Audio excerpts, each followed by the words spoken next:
Bismillahirrahmanirrahim. Assalamualaikum warahmatullahi wabarakatuh. Shalom, Om Swastiastu, Nama Budaya, salam kebajikan, salam sejahtera untuk kita semua. Kami dari kelompok 2 yang terdiri dari Hengki, Yulianti, dan saya Nurul Huda akan memaparkan materi tentang kriteria dan perilaku kepemimpinan. Pendahuluan, kepemimpinan adalah sebuah proses di mana seorang individu atau kelompok yang mengarahkan dan mempengaruhi orang lain untuk mencapai tujuan yang telah ditetapkan. Dalam sebuah organisasi, kepemimpinan sangat penting dalam memimpin tim dan mencapai tujuan bersama. Untuk menjadi seorang pemimpin yang efektif, ada kriteria tertentu yang harus dipenuhi dan perilaku tertentu yang harus ditunjukkan. Dalam makalah ini akan dibahas mengenai kriteria dan perilaku kepemimpinan yang efektif. Kriteria kepemimpinan ada beberapa jenis, yaitu integritas, kecerdasan, kemampuan berkomunikasi, kreativitas, dan kemampuan belajar. Integritas merupakan kemampuan untuk selalu bertindak sesuai dengan nilai dan prinsip yang dimiliki.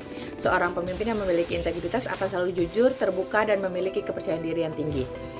Kecerdasan merupakan kemampuan untuk memahami kompleksitas masalah dan menemukan solusi yang tepat. Seorang pemimpin yang cerdas akan mampu memimpin dengan baik dan mengambil keputusan yang tepat. Selanjutnya, kemampuan berkomunikasi yang baik akan memungkinkan seseorang pemimpin untuk menyampaikan pesan dengan jelas dan efektif kepada karyawan, rekan kerja, serta mitra bisnisnya. Seorang pemimpin yang baik harus bisa mendengarkan dengan baik, memberikan umpan balik yang positif, dan memotivasi timnya. Kemudian, kreativitas merupakan kemampuan untuk menghasilkan ide-ide baru dan solusi yang inovatif. Seorang pemimpin yang kreatif akan mengembangkan strategi baru dan membuat keputusan yang berbeda dengan yang sudah ada sebelumnya. Selanjutnya, kemampuan belajar merupakan kemampuan untuk belajar dari pengalaman dan kesalahan yang terjadi.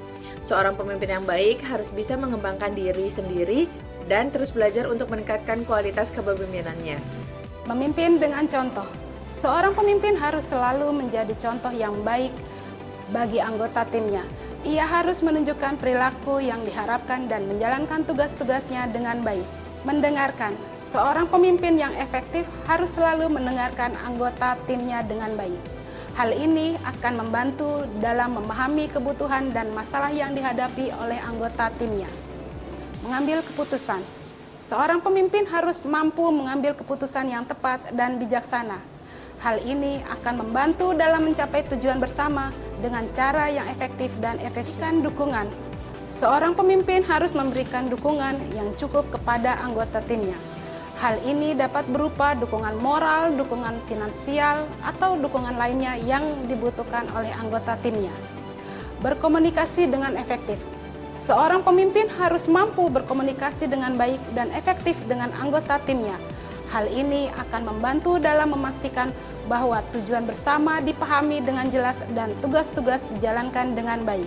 Implementasi kriteria dan perilaku kepemimpinan di lembaga pemerintahan sangat penting untuk mencapai tujuan-tujuan pemerintah dan memberikan pelayanan publik yang terbaik bagi masyarakat. Berikut ini adalah beberapa contoh implementasi kriteria dan perilaku kepemimpinan di lembaga pemerintahan. Integritas dan etika. Integritas dan etika merupakan kriteria penting yang harus dimiliki oleh pemimpin di lembaga pemerintahan.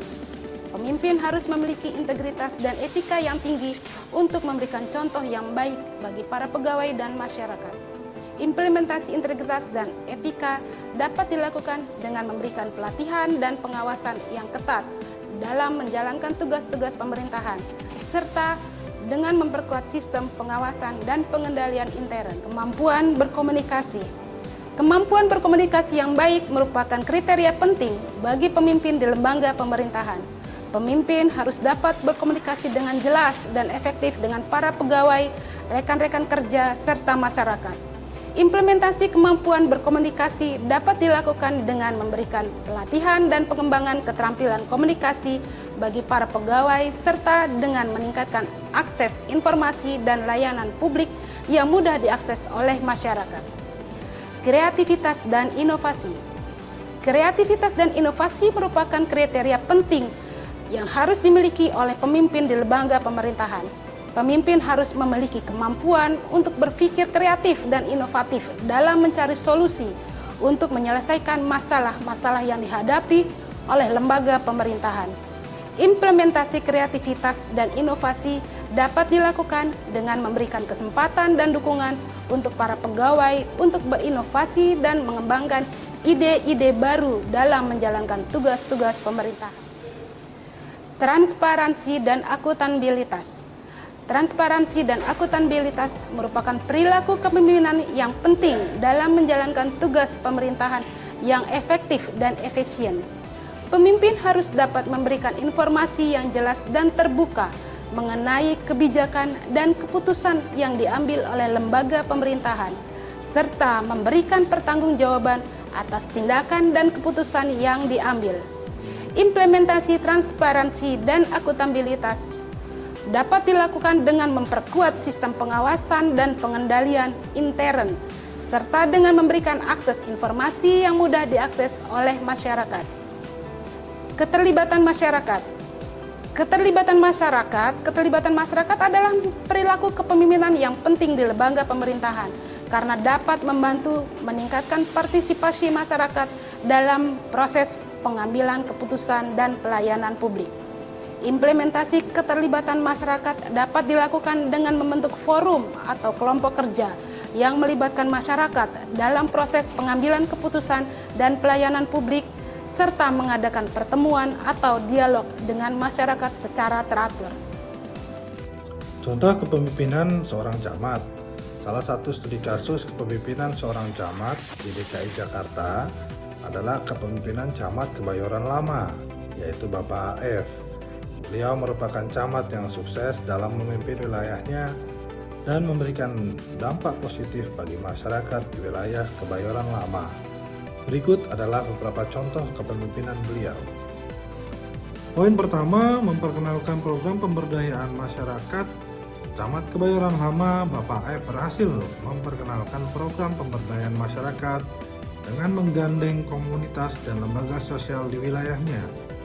Program pemberdayaan masyarakat ini bertujuan untuk meningkatkan kesejahteraan masyarakat dan membangun kesadaran serta kepedulian sosial di lingkungan sekitar. Poin yang kedua, meningkatkan partisipasi masyarakat dalam pembangunan. Bapak AF mendorong partisipasi aktif masyarakat dalam proses pembangunan di wilayahnya. Camat ini memberikan ruang partisipasi bagi masyarakat melalui rapat-rapat koordinasi dan program-program sosial yang menghadirkan masyarakat sebagai mitra kerja pemerintah. Poin yang ketiga, menjaga kebersihan dan kesehatan masyarakat. Bapak AF mengembangkan program-program yang bertujuan untuk meningkatkan kebersihan dan kesehatan masyarakat di wilayahnya. Program-program tersebut meliputi kegiatan pembersihan lingkungan, pengelolaan sampah, penyediaan air bersih, serta pengembangan kesehatan masyarakat. Poin yang keempat, membangun sinergi antar instansi. Camat Kebayoran Lama yaitu Bapak AF berhasil membangun sinergi yang baik antar instansi terkait dalam pelaksanaan tugas dan program pemerintah daerah. Camat ini mampu memfasilitasi dialog dan bekerja sama yang produktif dan saling menguntungkan bagi semua pihak. Poin kelima, meningkatkan pelayanan publik. Bapak AF juga memprioritaskan pelayanan publik yang berkualitas dan responsif terhadap kebutuhan masyarakat. Camat ini menciptakan sistem pelayanan publik yang efektif dan efisien, serta memastikan bahwa pelayanan publik di wilayahnya berjalan dengan baik. Poin yang keenam, dengan kepemimpinan yang baik, Camat Kebayoran Lama yaitu Bapak AF berhasil memberikan dampak positif bagi masyarakat di wilayahnya dan menjadi salah satu contoh kepemimpinan yang sukses di DKI Jakarta. Kesimpulan, kriteria dan perilaku kepemimpinan adalah penting untuk membentuk kepemimpinan yang efektif dalam organisasi, termasuk di lembaga pemerintahan. Kriteria kepemimpinan yang baik termasuk integritas, kecerdasan, transparansi, keterlibatan masyarakat, kemampuan mengolah sumber daya, dan kemampuan bekerja sama. Sedangkan perilaku kepemimpinan yang baik meliputi menunjukkan contoh yang baik, memotivasi dan menginspirasi bawahan, memberikan arahan yang jelas, dan membangun hubungan yang baik dengan stakeholder. Dalam implementasi kriteria dan perilaku kepemimpinan di lembaga pemerintahan, penting untuk dilakukan secara konsisten dan berkelanjutan. Dukungan dari pemangku kepentingan dan pihak terkait lainnya juga diperlukan untuk menciptakan lingkungan kerja yang baik dan mendorong perubahan positif. Dengan menerapkan kriteria dari perilaku kepemimpinan yang baik di lembaga pemerintahan, diharapkan dapat meningkatkan kinerja pemerintah, meningkatkan kepercayaan masyarakat, dan memberikan pelayanan publik yang lebih baik. Kepemimpinan yang baik juga dapat memperkuat tata kelola yang baik, mengurangi korupsi, meningkatkan efektivitas organisasi, dan memajukan pembangunan berkelanjutan. Oleh karena itu, penting bagi para pemimpin di lembaga pemerintahan untuk memahami kriteria dan perilaku kepemimpinan yang baik dan menerapkannya dalam tindakan mereka sehari-hari. Berikut presentasi dari kami kelompok 2. Wassalamualaikum warahmatullahi wabarakatuh. Shalom, Om Santi Santi Om, Namo Buddhaya, Salam Kebajikan.